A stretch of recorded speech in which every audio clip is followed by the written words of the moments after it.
From the studios of Farm Journal Broadcast, this is U.S. Farm Report. Welcome to U.S. Farm Report this weekend. I'm Tyne Morgan, and here's what's in store over the next 60 minutes.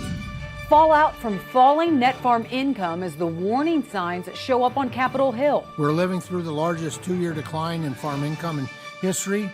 At the end of 2024, total farm sector debt will be the highest in the United States has seen at least since 1970.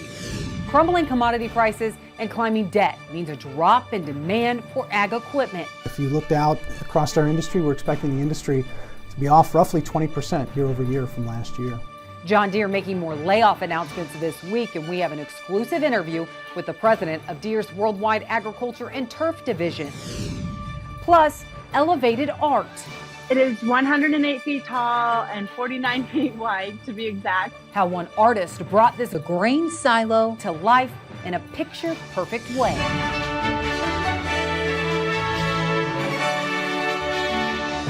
Now for the news, we're continuing to follow a developing story. More layoffs at ag equipment maker John Deere. The latest cuts impacting salaried positions at the company. John Deere releasing a statement earlier this week, citing its 200-year history, investments in its American factories, and impact in its hometown communities. It says it employs approximately 30,000 people in more than 60 U.S.-based facilities across 16 states. Deere, in a separate news release, adding the company, like many others in the industry, facing significant economic challenges, rising operation and manufacturing costs, along with reduced customer demand, including a 20% decline in sales from last year to this year. It says these issues have forced the company to make tough decisions, including layoffs at John Deere production facilities, along with reduction to its global salaried workforce. I spoke exclusively with John Deere executive Corey Reed about the situation. If you look year over year from 2023 to 24, it's the single largest reduction in net farm income that our producers have experienced in the last several decades. It comes off of all-time highs. So it is hard. And as we adjusted our operations, as our producers adjusted their operations, we continued to invest in the next generation of what we were going to do. When that pullback happens, it feels more severe. And if you look at what's going on in the industry today, we're reverting back to more normal levels. And each one of us across the industry, ourselves included, our customers included, are having to adjust their operations to what normal looks like in the future. We'll have more from that interview with Corey Reed coming up in our Farm Journal report. So is agriculture on the brink of an impending farm economy cliff? A panel of experts testified before the House Ag Committee this week about the current situation. It comes as net farm income is forecast to decrease by $43 billion from 2023 to 2024, making the most significant two-year decline in nominal dollars in history. Meanwhile, production expenses are forecast to increase by $17 billion. We're living through the largest two-year decline in farm income in history. At the end of 2024, total farm sector debt will be the highest in the United States has seen at least since 1970. Experts testifying to members of Congress say the issues are depleting working capital and worsening credit conditions in farm country. Well, we brought this to you as breaking news online last weekend. President Biden announcing he will no longer seek re-election and would throw his support behind Vice President Kamala Harris. So what does this all mean for agriculture? Well, we spoke with Farm Journal Washington correspondent Jim Wiesmeyer. The ag implications are big depending who wins, because you can go down the key list of issues. Energy. If it's a Democrat, you'll probably maintain the anti-crude oil, pro-electric vehicle, pro-biofuels aspects of the Democratic platform, where you've got drill, baby, drill on the part of Trump, a little uncertainty regarding biofuels. Wiesmeyer says the bottom line is the election is wide open again. And while many analysts are predicting a Trump victory, he says there's a long way to go between now and Election Day on November 5th. And another legal loss in the pork industry, a U.S. district judge in Boston upholding most of Massachusetts' so-called Q3 pork law. The law bans the sale of pork from animals that don't meet certain minimum space requirements for confinement, but the judge dismissing arguments from Missouri-based pork producer Triumph Foods and out-of-state hog farmers that the Federal Meat Inspection Act preempted the state law. And while the majority of the law was upheld, the judge did rule that a specific provision was unconstitutional. All right, that's it for the news. Monday was the hottest day ever recorded on Earth, breaking the record set on Sunday. But here in the U.S., parts of the country are smoldering while others are actually pretty mild. We'll have a check of your weather as the forecast is set to heat up. That's next. U.S. Farm Report is brought to you by Pioneer. Ben's bins, please hold. Yeah, Ben's has been busy all day. Seems like no one can keep up with this new Z series. What did you all put in these seeds? Science. U.S. Farm Report weather is brought to you by H&S Manufacturing. Maximize baleage yield with less time and effort with the LW1100 line wrap bale wrapper. You can wrap round or square bales, and the automatic operating mode allows for a one-person operation. Well, Monday was the hottest day ever recorded on Earth, breaking the record set the day before. According to the European Union's Climate Change Service, global average temperature reached 17.15 degrees Celsius, which is 62.87 degrees Fahrenheit. And it's been a scorcher for areas like California and Idaho here in the U.S. Triple-digit heat just won't break. But in the Midwest and even parts of the Mid-South, the temperatures have actually been relatively mild this month. But are we starting to heat up? Meteorologist Matt Engelbrecht joining us now for a look at your forecast. Here's a look at that drought monitor. Again, the very latest keeps a lot of the rain around portions, or a lot of the moisture in the soil around portions of the Midwest back down here to the south and to the southeast. Things are looking better. There's still some bright spots out there. The extreme to exceptional, that includes extreme back into Virginia, West Virginia, a little bit into Pennsylvania as well, and Maryland, but also into South Carolina and back out here towards Tennessee. We're seeing pockets of the red and of course the purple. Where we continue to see some relief is back up here into New Mexico and Texas. Unfortunately, we also had some wildfires and burn scars, and with the amount of rain that came down, there were some problems in New Mexico with the amount of rain as well. Again, that wasn't last couple of days. That was going back last week, last 7-10 days or so. And then back up into the Dakotas, we got the drought conditions still there, but not into the severe or extreme. We have to come over towards Montana, where you get to the extreme, if not exceptional, where it has been dry, where it's hot, including parts of Washington and Oregon still in that drought. There's looking at more extreme locations. Jal, New Mexico, kind of in that severe, if not extreme situation.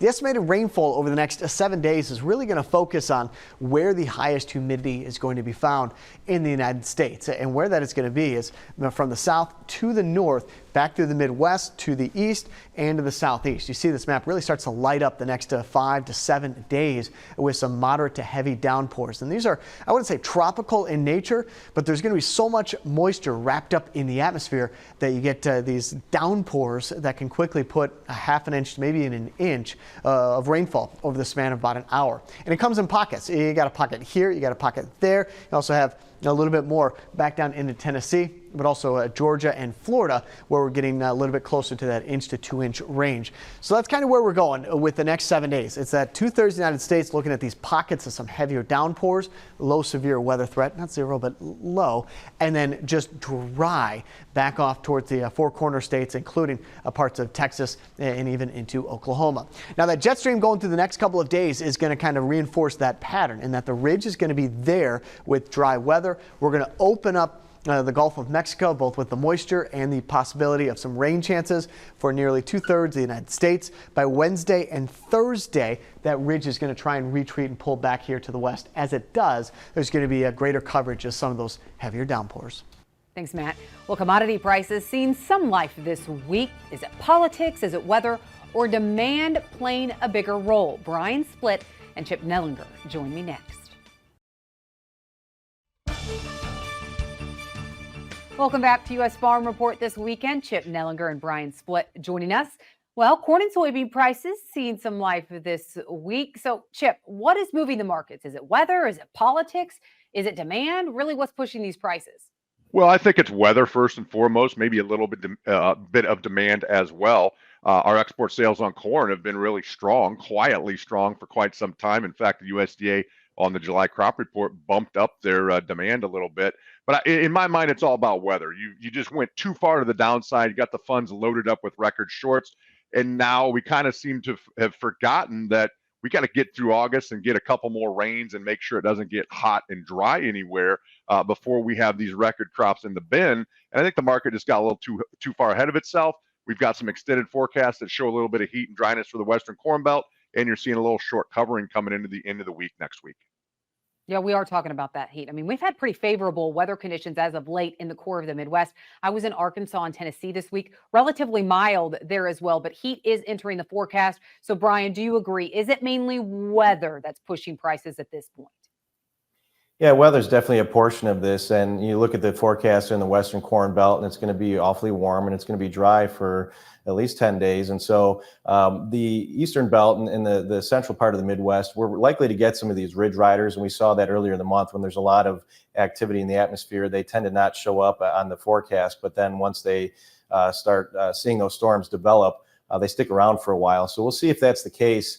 But I do think there's a little bit of a political element to this. There was part of the narrative, and you think back to after the debate, the narrative was that things were really going well for Trump, polling well, and they had the assassination attempt. And then all of a sudden, Biden drops out, and Kamala is the presumptive nominee. And so I do think there was some discount into the market because of the idea that if we did have President Trump have a second term, that we could see some trade war potential again, some tariffs, what have you, and that might impact future buying. Now, there was a flip side to that, if the Chinese believed that Trump was going to become president again, that they would need to buy before he enters his second term.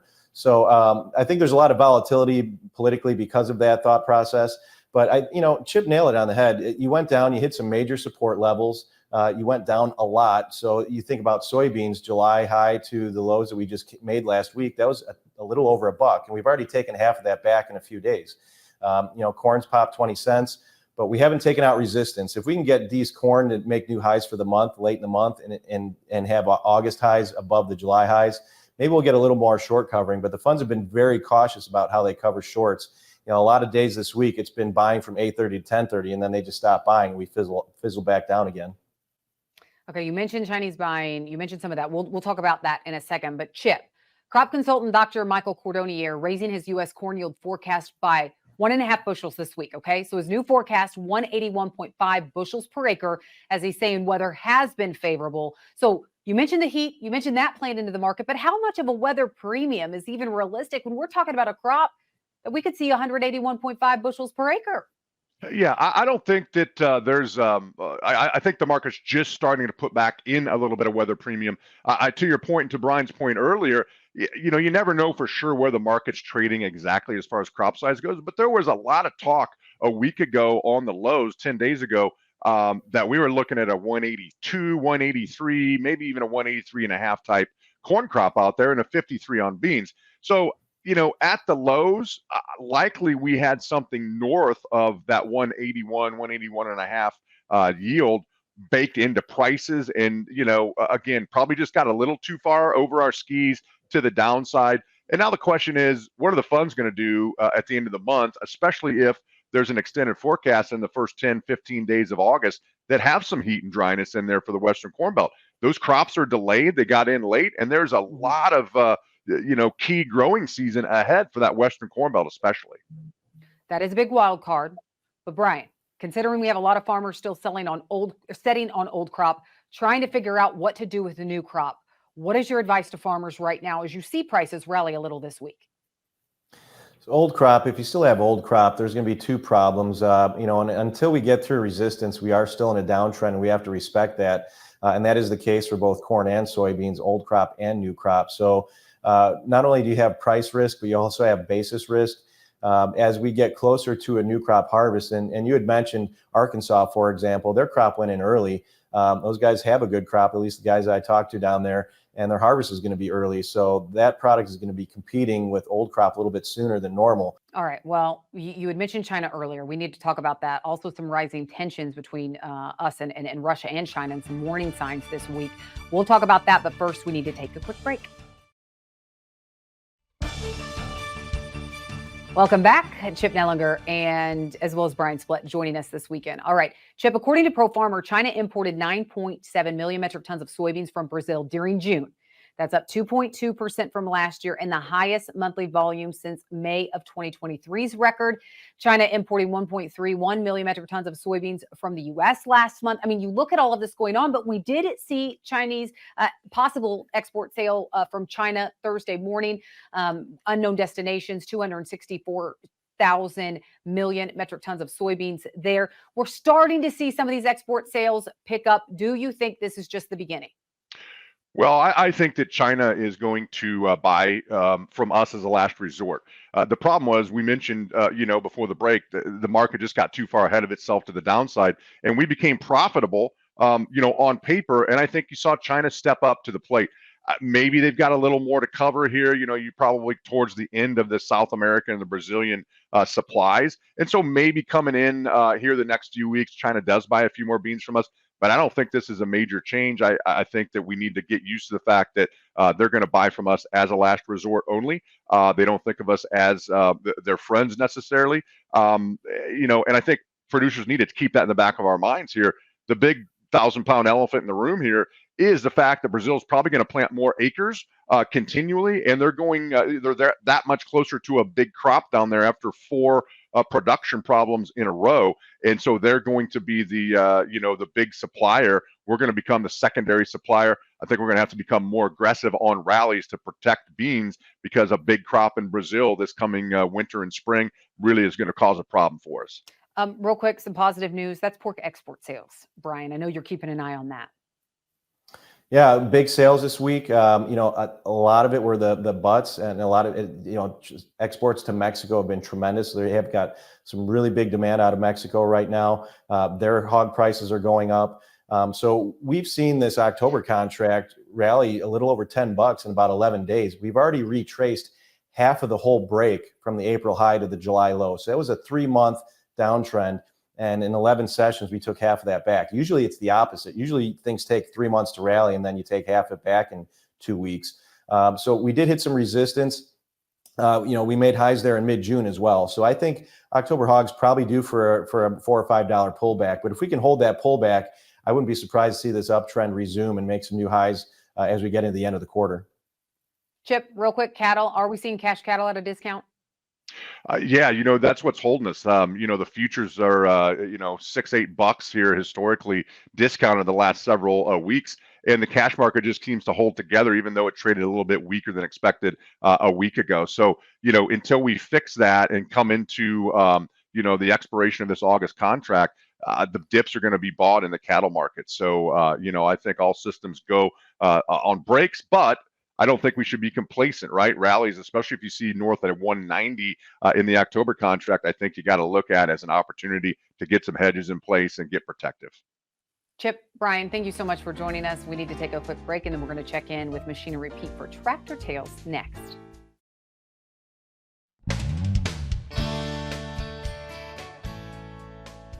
Welcome back to Tractor Tales, folks. This week we're headed to Texas to check out a classic John Deere LA. I've got a 1941 John Deere LA. I heard about it. It had been sitting in the barn about 35 years.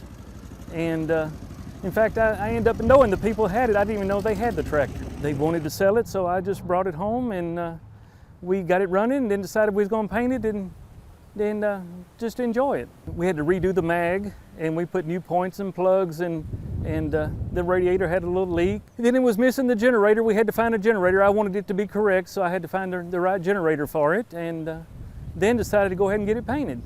We usually have tractor night on Monday night, and I have a couple of friends, Alan Cunningham and Linda Butler, come out and we play on the tractors Monday night. We call it shop night. We pillow whatever we got to do on the tractor. Some nights we get more stuff done than the other. Last time we worked out there, we was working on the steering. The steering was a little hard, and we took it all apart and got it going a little easier. So it's always something. We've go to some tractor shows. It's been twice so far. Some people say, oh, my grandfather had one of these, or, something like that. Well, they have plows for it, and they have planters. That's something I'm looking for right now. I'd like to have a little plow to put on it or something. I like the smaller tractor. It's easy to haul. You know, I don't have to have a big truck and trailer to haul. Like it's easy to manage, and I can keep it in my shop. I can have more than one this way. Thanks, Greg. Well, as we reported in the news, erosion in the farm economy drew the attention of lawmakers this week. And with more layoffs in the ag equipment sector announced this week, agriculture is on edge. Next, we have an exclusive interview with Corey Reed, president of Deere's Ag and Turf Division in the U.S., to uncover what's driving dramatic changes in their workforce and what's ahead. That's next. You're watching U.S. Farm Report. Trusted, timely, tradition.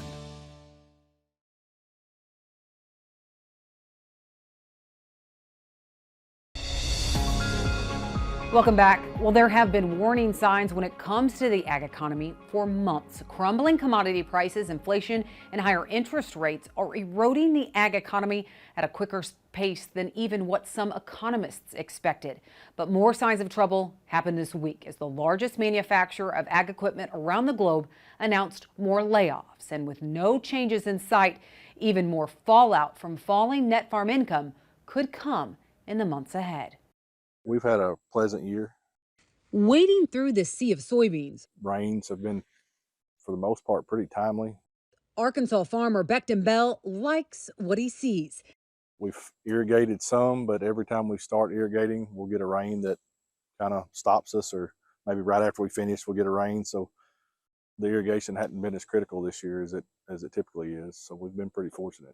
Timely rains and only short spurts of heat means growing conditions here in northeast Arkansas this year have been like a greenhouse.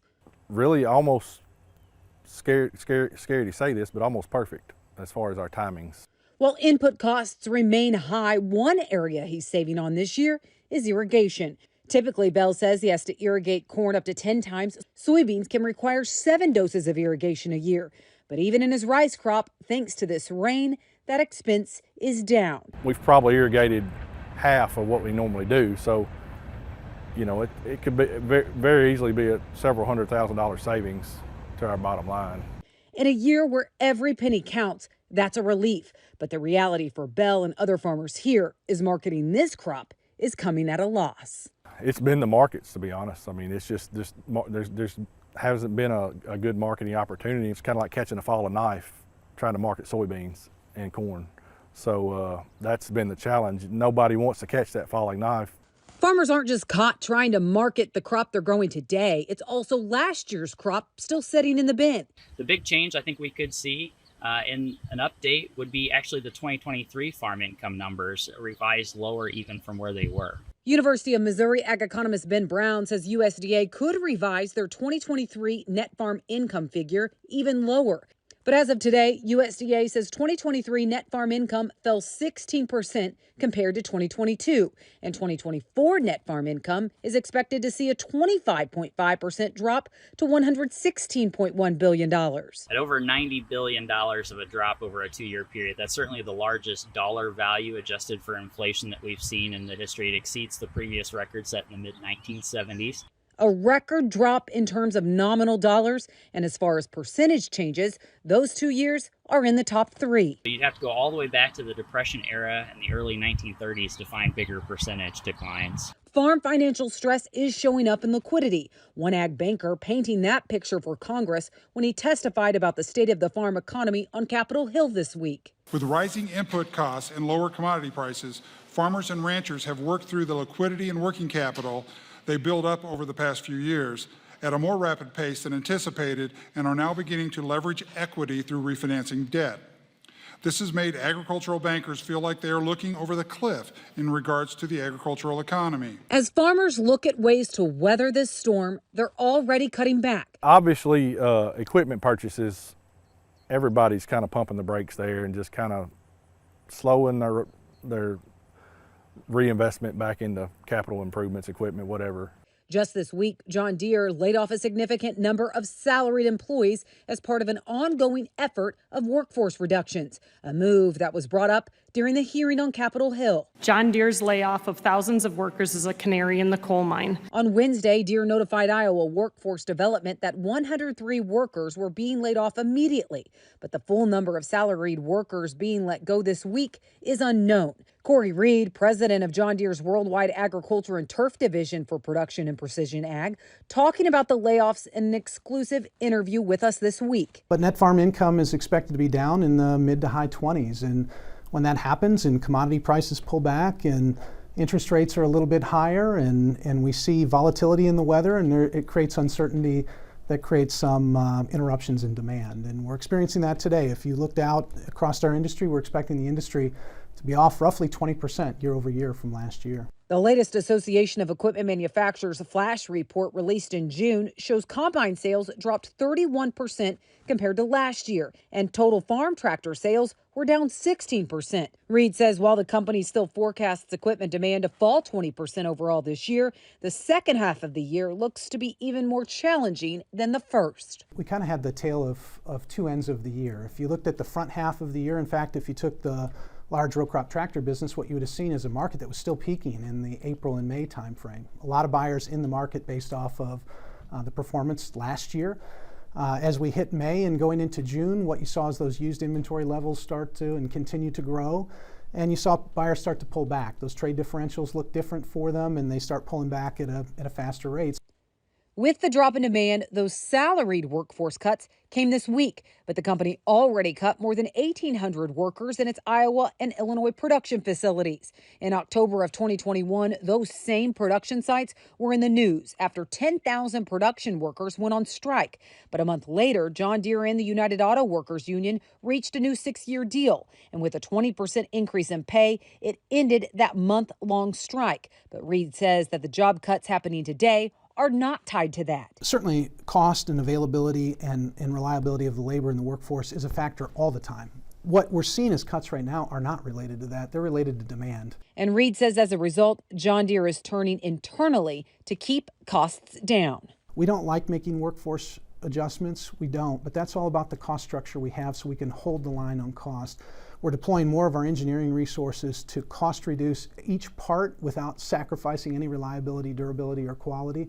We're doing that in a big way. Are there any plans to cut the price of equipment considering the constraints that farmers are under? Well, I'll tell you what we're doing. We're taking some of our latest technologies and we're cutting the upfront price of it.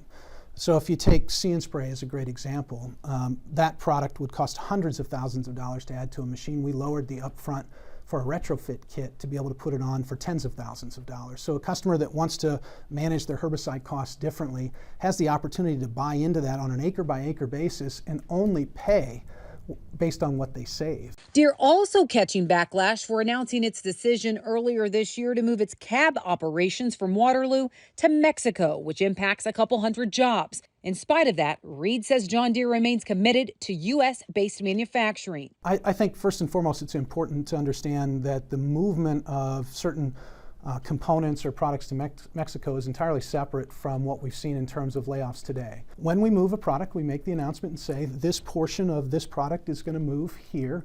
And by the way, we're doing that all the time. It's a part of what we do in our global network.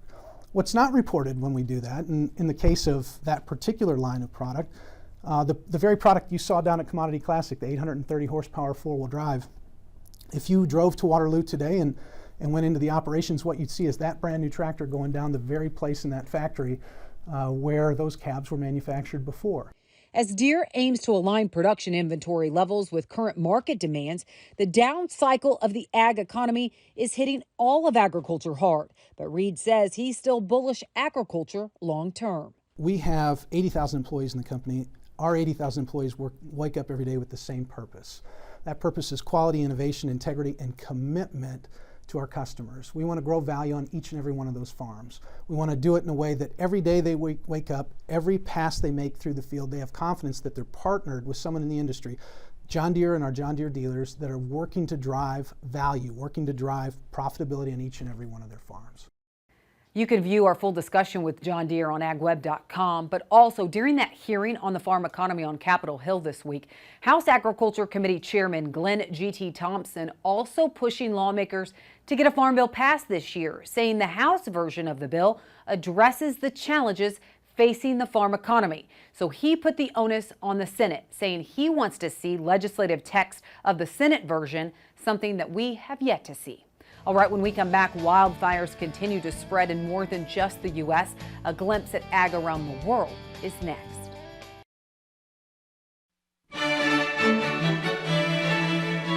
Now for a glimpse of ag around the world. While the western part of the U.S. is dealing with multiple wildfires, the U.S. is not alone. Several wildfires are also being reported in the Canadian Rockies' largest national park, Jasper National Park.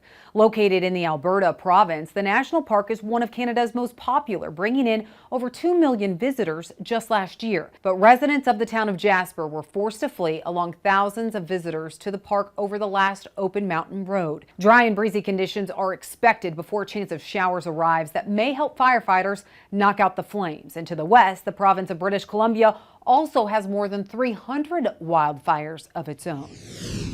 It's being reported that carbon emissions from the shipping industry have surged recently. Experts say it's partly due to vessels taking longer routes around South Africa to avoid the attacks in the Red Sea. Marine Benchmark says ships emitted about 450 million tons of CO2 in the first half of 2024, a 6% increase from the previous year. Container shipping rates have also risen since those attacks began. Despite U.S. and European efforts, those maritime hostilities continue, with June experiencing the highest number of attacks on commercial ships. Well, pork exports have been on fire, and Canada is a top 5 destination for both U.S. beef and pork. But the U.S. Meat Export Federation says those shipments are sometimes slowed by regulatory issues. Specifically, it says the recent transition to the Public Health Information System export module was supposed to reduce paperwork and simply the U.S. export process. But one USMEF official says some documentation obstacles still remain. PHIS was intended to reduce paperwork and human error. And when a system goes online, all of the paperwork, like letterhead certificates or testing requirements, go into that PHIS system, which allows the inspectors both on the USDA side and in Canada just see, sign, and process more quickly. We're finding that our electronic system is requiring paperwork, and that was not the intention. So we're working with Canada to streamline the documentation process. USMEF says it's also working with industry partners such as the Meat Institute to eliminate other barriers for U.S. meat shipments into Canada. Well, speaking of pork, another loss for the pork industry in the courts. So we'll have a look at Chip's Corner next.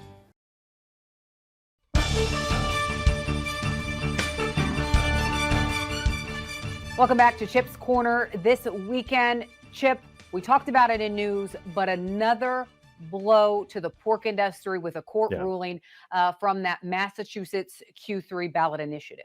Right, exactly. And it's a Massachusetts court has basically decided and determined that what happens inside of a slaughterhouse does not impact the implementation of Q3 with the restrictions on the housings for sows, okay? Give them enough space so that they can turn around. That's what Q3 says. Now, the retailers in the state have said, wait a second, you can't expect us to try to determine if the pork that we're selling complies with the Q3 housing requirements. And the judge said, no, you know what? You're right. And it has nothing to do with what happens outside of the slaughterhouse. It's all what happens inside of the slaughterhouse. Now, how is this chaos being pushed forward? It's all about the animal activists and the activists' efforts to end animal agriculture altogether. That's the bottom line here, guys. Create enough chaos in the state by state rules and regulations that it binds up the ability of hog farmers to market the pork that they're producing. Wayne Pacelli has a bunch of billionaires backing him. And when you've got billions of dollars behind you, the struggles of trying to pay to put food on the table so your kids can eat are a little bit different. I think the voice that should count here is probably those parents who are going to the grocery store and trying to feed the next generation. Yeah. Chip, Yeah. what a mess. I mean, you've got Prop 12 and the impact that it's having on pork prices in California. I was just in California last weekend. Yep. Talked to some consumers that are like, we don't even know what's going on, right? So Right. you've got that. Now you've got this Massachusetts. I mean, these are two major issues that the pork industry is trying to navigate. What do you think that Wayne Pacelli and the other animal activist groups out there are going to do next? Right. They're This is going just to fuel. bring issues Yeah. in Kentucky, in Right. Tennessee, in Yeah. Georgia. They're going to continue to check off these states and bring up these issues that are super confusing. And once the consumer realizes what they voted for, there's voter remorse happening in states like California and in Massachusetts. It's a mess that is all designed by the animal activists to end animal agriculture. That's the bottom line. Maybe buyer remorse, but as we know, it's really hard then to backtrack and overturn some of these Yep. things. All right, Chip, really appreciate it. You can catch Chip twice a day, 10 a.m. and 2 p.m. Central for AgriTalk AM as well as PM. All right, when we come back, it is an agricultural painting, 108 feet tall. It's amazing. You've got to check this thing out. We'll tell you the story behind this Kansas mural next.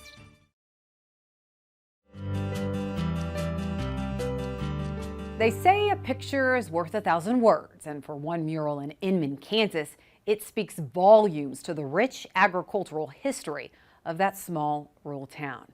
With a population of just over 1,300 people, the statement piece is drawing quite the attention, and at 108 feet tall, it's truly elevated art.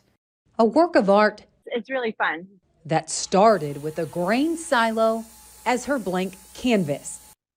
It is 108 feet tall and 49 feet wide, to be exact. Inman, Kansas is now home to Mindy Allen's largest mural painting yet. Largest on all aspects. I mean, largest as far as time frame, size, budget, exposure, every single thing about it. This is the biggest that I've ever done. Allen is a full-time mural artist based in Kansas, and her latest masterpiece is one that took her weeks to complete.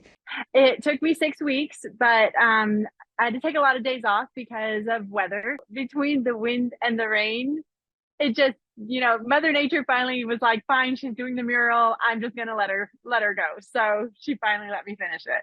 But other than the weather, her biggest challenge in creating this giant mural was her lift. The speed of the lift. Sometimes it just takes a long time to get up to the top or to get to where you want to go, and just maneuvering the lift and making it get to the right spot. But the process of actually painting the mural is no easy feat, and it's a process that all starts with a digital drawing. And so then with the digital drawing, I when I know the exact height and width of the building, then I can put those measurements onto my digital drawing. I use a method called a doodle grid. And so I basically just spray paint doodles all over the wall where I'm going to have like main parts of the drawing. And then I take a photo of those doodles and layer those over top of my digital drawing. So then I use that as a grid. And so then I can go back in, and with spray paint, I just sketch everything out and draw it so that I know where things are, and then I can start painting. From the digital drawing of the mural on the left to the actual finished product on the right, it all started with one man. The picture of the farmer standing there and looking at all this, so many of us can drive up to that and say, that is my dad. I can see my dad doing that. And so that just tells the whole story of what it's all about. A man on a mission, he wanted to draw attention to their museum. So he contacted Allen to bring his idea to life. Without him, it wouldn't have been possible. And with them adding on to the museum, he's really hoping that this would give that a push as well, and, help make that more possible too. What started as a dream has turned into a picture-perfect reality that's now a new attraction for this rural Kansas town.